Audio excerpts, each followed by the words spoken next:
지난 주일에 우리가 사탄이 복음이 들어가지 못하도록 견고한 요새를 진을 치고 있다, 그런 말씀을 드렸습니다. 그래서 기도로 이 사단의 견고한 벽을 깨트려야 된다. 그런데 우리 속에 언제 사탄이 견고한 요새를 건축하느냐? 반복해서 죄를 지을 때, 반복해서 짓는 죄가 하나하나 죄를 짓는 자는 마귀에게 속하느니 그랬어요.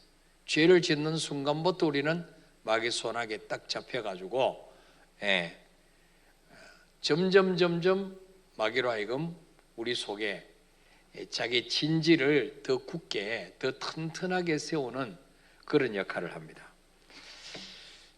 그 다음에 거절받은 상처, 부모나 친구나 또 선생님에게 거절받은 상처, 이런 것들이 또 사단의 견고한 진을 치게 만들고, 청소년기에 접한 과격하고 세속적인 정보들, 이게 복음의 빛이 비치지 못하도록 가로막고 있는 사단의 벽이 된다, 그렇게 말씀하고 있습니다. 그 외에도 다양한 원인들이 있습니다. 그런데 이 벽을 그대로 두면 복음이 들리지 않습니다. 그리고 가족과 정상적으로 소통하기 어렵습니다. 자신도 마귀에게 묶여있기 때문에 행복한 삶을 누리지 못합니다. 그러므로 우리 속에 있는 이 사단의 견고한 진은 반드시 깨트려야 되는데, 이 벽은 다른 걸로 안 됩니다. 오직 하나님의 능력으로만 깨어진다는 거예요. 성령께서 일하실 때 무너지는 거죠. 근데 이것도 뭐예요? 한꺼번에 깨어지는 게 아니고 기간이 길수록, 벽이 두꺼울수록 더 많은 시간이 필요하다, 더 많은 기도가 필요하다는 거죠. 그래서 우리 속에 지어놓은 사단의 요새, 이 튼튼한 벽을 깨트리려면 첫째는 복음을 전해야 돼요. 복음의 능력이 있기 때문에 복음을 자꾸 전해야 돼. 그래서 히브리서 4장 12절에 읽어볼까요? 시작. 하나님의 말씀은 살아있고 활력이 있어 좌우에 나선 어떤 것보다도 예리하여 혼과 영과 및 관절과 골수를 찔러 쪼개기까지 하며 또 마음의 생각과 뜻을 판단하나니. 아멘. 하나님 말씀 자체가 살아있는 말씀이에요. 활력, 옛날 생기는 운동력이 있다. 움직여 말씀 자체가. 그래서 좌우에 날선 어떤 수술 칼보다도 더 예리해서 우리 마음, 혼, 그 다음에 영, 관절, 골수까지 찔러 쪼개기까지 한다 그랬어요. 그래서 복음을 자꾸 전해야 돼. 듣든 안 듣든 복음을 선포할 때 사단의 견고한 진이 자꾸 금이 나고 무너지게 된다는 거죠. 또 로마서 10장 17절에 보니까 그러므로 믿음은 들음에서 나며 들음은 그리스도의 말씀으로 말미암았느니라. 말씀을, 복음을 자꾸 전할 때 이걸 자꾸 듣다 보면 믿음이 생기는 거예요. 믿음이. 처음에는 반대하고 자기 궤변을 늘어놓고 자기 생각을 내놓고 부정적인 말을 자꾸 하지만 계속 복음을 전하면 믿음이 생겨요. 믿음. 그래서 믿음은 들음에서 나며 들음은 그리스도의 말씀으로 말미암느니라. 그래서 사단의 견고한 벽을 깨트리려면 첫째는 복음을 자꾸 전해야 된다. 두 번째는 뭐예요? 이 선한 일을 통해서 불신자와 다르게 사는 모습을 보여줘야 돼요. 열심히 복음을 전하는데 그 사람들이 볼 때 당신은 예수 믿는 집사고 권사고 장로인데 마음 쓰는 것이 바르지 않고 불신자 별로 다르게 느껴지지 않으면 그 사람이 전하는 복음에 대해서 공감을 하질 않아요. 그래서 자꾸 거부반응을 일으켜요. 나는 교회 안 다니지만 네보다 더 선하게 산다. 그러면 복음에 안 들어가는 거예요. 그래서 뭐예요? 그 사람 자꾸 섬겨야 돼. 내가 좀 손해 보더라도 자꾸 섬기고, 칭찬해주고, 이야기를 들어주고, 어릴 때 찾아가지고, 그럴 때 뭡니까? 그 사람들이 감동을 받는 거예요. 아, 이 예수 믿는 사람이 좀 다르구나. 고정관념이 좀 깨어지게 되는 거죠. 그럴 때 사단의 벽이 무너지게 되는 거죠. 그 다음에는 뭐예요? 기도해야 돼, 기도. 그 사람에서 기도할 때 견고한 벽이 무너지는 거죠. 자, 오늘 사도행전 10장 38절 말씀은 고넬료가 기도하다가 환상을 보고 베드로를 청해라. 베드로를 청해서 하나님 말씀을 들으라. 그래서 베드로를 사람을 보내어서 이제 고넬료가 당신을 모시고 오라 그랬습니다.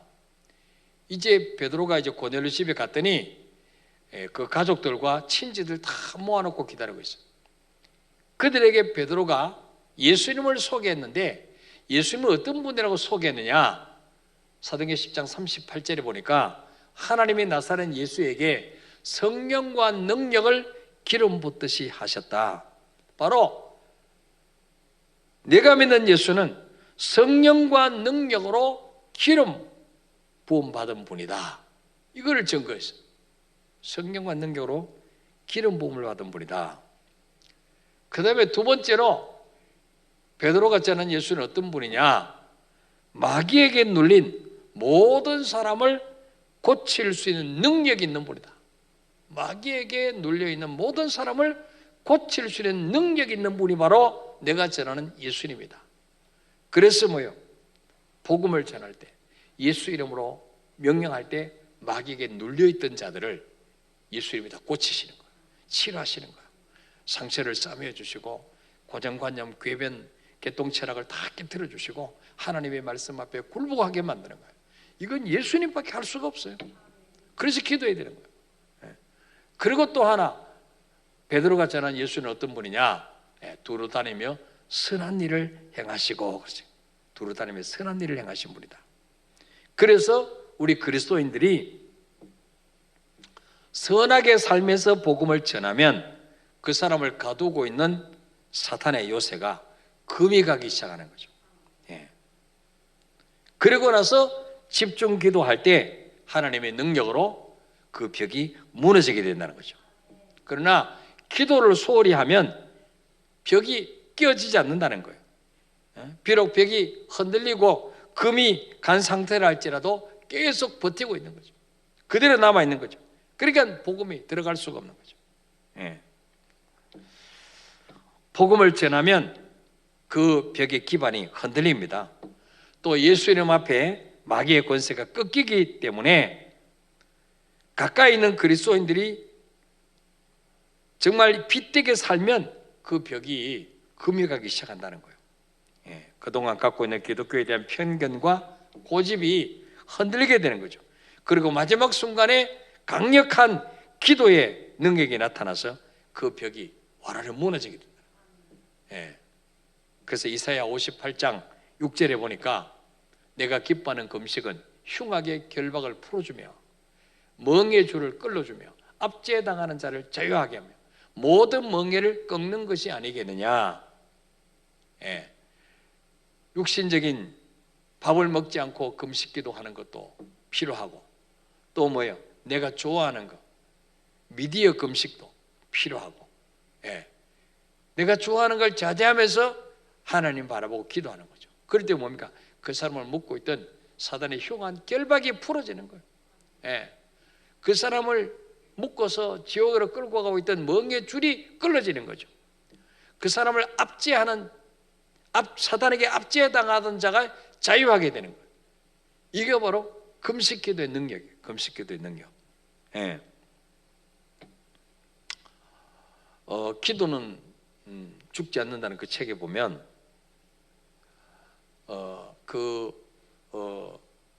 예수 전도단 그 간사님이 어떤 청년을 만났는데 어버이날 부모님 보는 앞에서 스스로 목숨을 끊으려고 한 청년이 있었어요. 얼마나 못됐어요.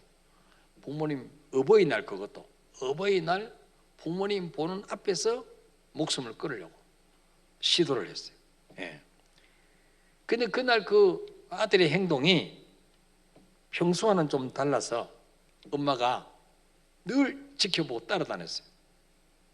그러다가 이 죽으려는 순간에 눈치를 채고 그 아들을 끌어안았어요, 엄마가. 그리고 놓아주지 않았어요. 그래서 간신히 뛰어내리지 못하고 이제 목숨을 건졌어요. 그 엄마가 얼마나 기가 막히겠어요? 그래서 그 아들을 끌어안고 통곡을 했습니다. 그런데 아들은 아무 반응이 없어요. 엄마가 그렇게 통곡하면 저도 좀 마음이 뭉클하고 뭔가 좀 움직여야 되는데 싸늘한 거예요. 예. 그 청년의 부모는 유명 인사였다고 합니다. 이 아이가 어릴 때 태어나자마자 유학길에 올라서 그 엄마는 열심히 일해서 그 공부하는 남편을 뒷바라지하고 그 시간에 아들은 다른 곳에 이렇게 맡겨졌습니다.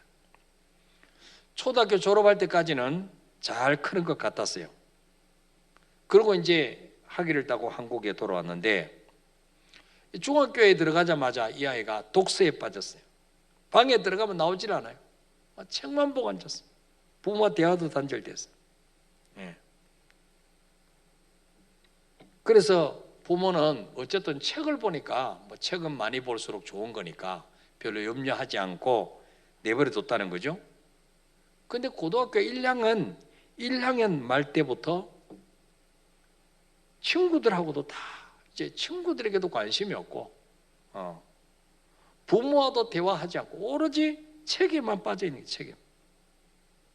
나중에 봤더니 그 읽는 책의 내용이 아주 자극적이고 잔인한 내용이 거기 들어요. 예.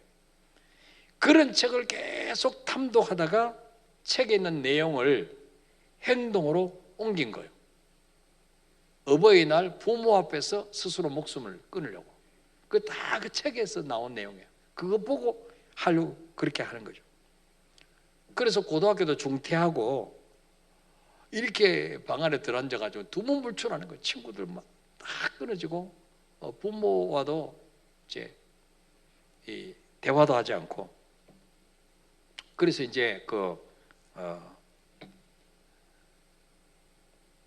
어떤 목사님을 통해서 이제 그 이수전도단 이제 간사님에게 이제 이 아이를 좀 치료를 해야 되겠는데 어떻게 하면 되겠냐, 이 상담이 들어가지고 이수전도단 간사님이 이제 이 청년을 만나가지고 이제 대화를 하고 몇 달 동안 매일 만나서 성경 이야기하고 예수님 영접기도 시키고 성경 읽고 계속 이렇게 만들고 이렇게 숙제를 했어요. 또 부모님에게도 이 아이를 살리려면 부모들이 기도해야 된다. 그래서 어떻게 기도해야 됩니까? 어떤 아이를 사랑하는 그 아이를 영혼을 사랑하는 마음으로 이 아이의 생각과 마음을 사로잡고 있는 이 사단을 예수 이름으로 꺾어버리고 쫓아내고 이 아이에게 바른 영을, 바른 영, 바른 생각, 바른 마음을 성령께서 부어달라고 기도했다. 그래서 부모가 새해마다 교회 가서 이 아들을 위해서 기도했어요. 근데 이제 한 1년 되니까 아이가 이제 점점 변화가 일어났어요. 이래가지고 이제 성경적인 가치관으로 아이가 바뀌면서 고등학교 중퇴했던 아이가 검정고시를 쳐서 대학교 입학 자격을 따고 또 대학을 들어가서 지금 정상적인 청년이 됐다는 거죠. 예. 그러면서 그 한 아이, 그 청년 때문에 온 가족이 구원받게 되고 이제는 행복한 삶을 살고 있다는 거죠. 예. 그래서 바로 지금 우리 자녀들 가운데 이런 청소년 때 듣던 음악을 30대 이상 돼서도 꼭 그 음악을 듣는데요. 바뀌지 않는다는 거예요. 청소년 때 읽은 책 굉장히 영향을, 그 인생을 지배한다. 지배. 예. 그래서 무조건 방 안에 들어앉아서 책 본다고 다 좋은 게 아니에요. 무슨 책을 읽는가 봐야 돼.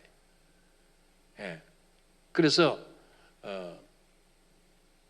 이 마귀는 지금도 우리 자녀들을 잘못된 길로 끌고 가려고 복음의 광채가 비치지 못하게 방해하고 예수 믿지 못하게 방해하고 저주기를 끌고 가려고 지금 하기 때문에 우리가 계속 자녀를 위해서 기도로 형한 결박을 깨트려야 됩니다. 그들을 압제당하고 있는 마귀의 압제로부터 우리 자녀를 건져내야 돼요. 그러기 위해서는 뭔가 늘 기도해야 돼요. 자녀에서 기도해야 돼요. 그래서 우리 다음 주일은 우리 화요일 새벽부터 우리 초청잔치를 앞두고 우리 좀 특별 새벽 기도로 나와서 우리 가족들, 전도 대상자들 이름 불러가면서 좀 기도하려고 해요. 그래서 기도로 그들 속에 들어가서 견고한 진을 요새를 만들어서 복음에 들어가지 못하게 방해하는 그 사단의 권세를 예수 이름으로 꺾어버릴 때 바로 그 사람이 복음에 들어가게 되고 변화가 일어나게 될 줄 믿습니다. 자, 우리 찬양하고 기도하겠습니다.